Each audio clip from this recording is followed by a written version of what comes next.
Delusion at its finest.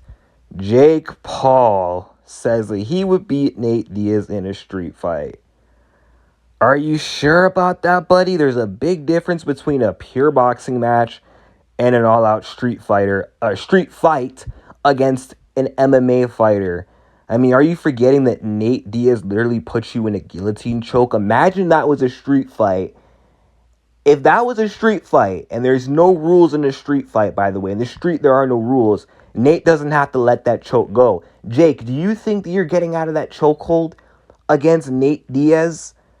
What if Nate Diaz so pleases to want to get this fight to the ground and chooses to go for a takedown? I know you got some wrestling in your back pocket. Nate Diaz can still take you down if he wants to with that overall MMA experience, or he can just pull guard and then sub you off his back.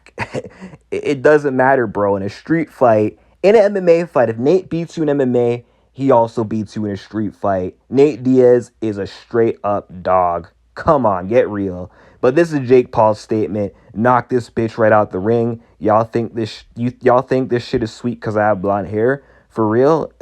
If it was a street fight, he'd be dead right now.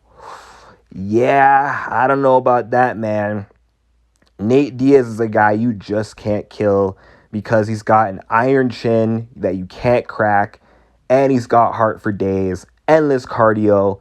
If anything, Jake Paul would be the one who would be dead because he'd run out of gas, his stamina would run low, Nate would stay in his face, and he'd just keep coming. He'd keep coming for Jake Paul. Pause. And he just melts him in a street fight.